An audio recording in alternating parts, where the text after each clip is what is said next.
Sa flood control, very valid po yung puntos ni dating Senate President at ngayon Senador Mig Zubiri. Di ba? Iniiba yung priority ng edukasyon, yung health, binabawasan, nilalagay sa flood control. Puro flood control, bakit? Kasi nga, doon sila kumikita sa flood control. Yung mga flood control projects na mahirap i-audit. Yan. Let's already address the elephant in the room. Namamanggal yung budget. Iba yung NEP. Paglabas po ng GAB, ng GAA. Ilabas na natin yung listahan. Sino ba nag-amend yan? Tapos depensahan ng congressman o senador sa Luneta kung kaya niyang idepensahan. So, I think, wag na tayo magsanto-santo dito. Ilabas na natin yung listahan. Sino ba nag-amend yan? Kaya paglabas po ng budget, iba lang itsura ng budget, wala na po silang magagawa dahil batas po yan. Kailangan po nilang i-implement yun. That's the elephant in the room. Ang gusto ni Senator Zubiri, pag-submit ng NEP, sino doon sa House of Representatives na nagbawas ng para sa edukasyon, nagbawas para sa health, ba? Yun ang mabilgat na ginagawa ng House. Nire-realign nila.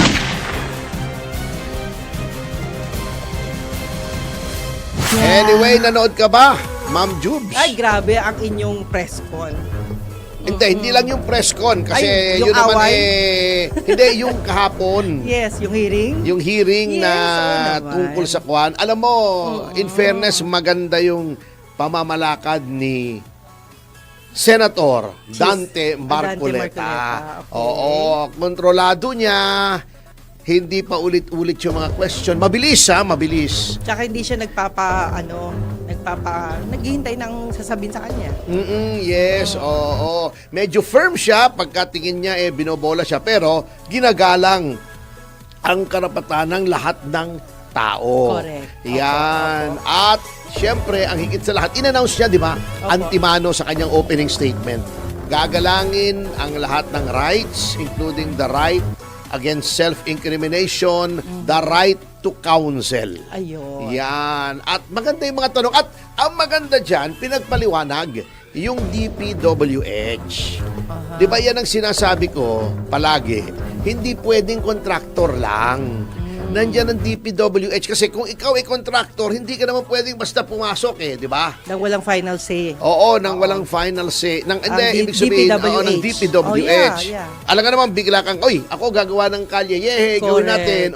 Hindi pwede yun. Yan ay, di ba, may disenyo, may bidding, may qualification, merong inspection, at yung bago mabayaran. Sila yung magbibigay ng talaga kung sino yung para dito, para doon, di ba? Ang nakikita lang natin dyan kasi, nabibigla ako, yung iba kasi, pag tinitignan mo, legitimate na mga contractors naman. Pero meron yung tinatanong ni Senator Marcoleta, di ba, hardware lang siya, biglang lumaki na. So, yun ang tinitingnan natin, bakit biglang lumalaki? At ang dapat dyan na sana ay mangyari, may mga local officials man lang. Local officials na namamagitan sa kanila. yung imbitahin, pagpaliwanag. Di ba, may ibinigay tayo rito mga top na mga probinsya pagdating sa infrastructure. At number 1 nga dyan yung Bulacan, di ba? Yeah. Bulacan. So, yun po. Tingnan natin yung mga top 10 na mga flood na mga probinsyang may flood control projects. Opo. At yun nga ang nagtataka, ito ang dapat na tingnan natin.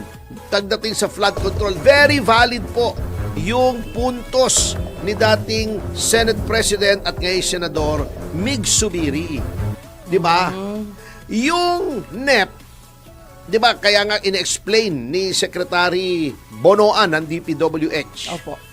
Di ba sabi ko nga, bakit ang DPWH ay dapat panagutin din, di ba? Yeah. Okay.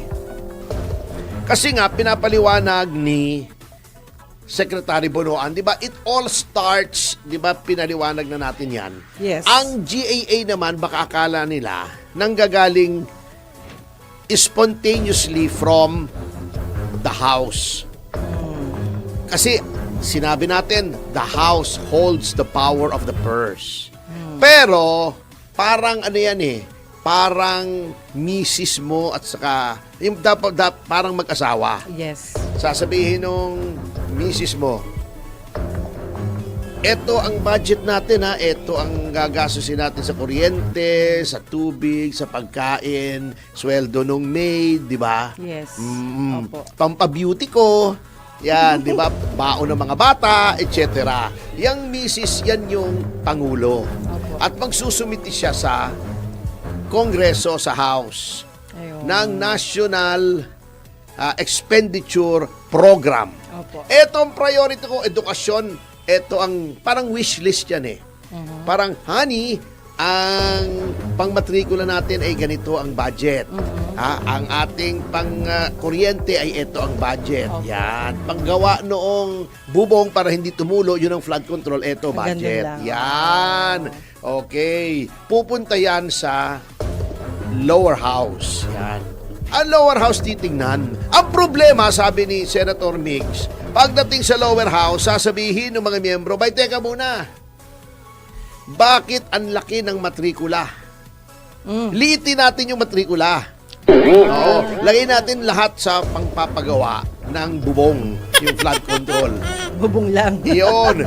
Binawasan yung matrikula. Huwag na silang magmatrikula. Bubong na lang. Oo. Parang ganun. Bubong na lang. Oh. Oo. Di ba? Opo. O, mag-public school na lang yung mga bata. Huwag Na nang private. magmatrikula sa private. Oo, yun ang problema. Iniiba. Yung priority na edukasyon, yung health, binabawasan, nilalagay sa flood control.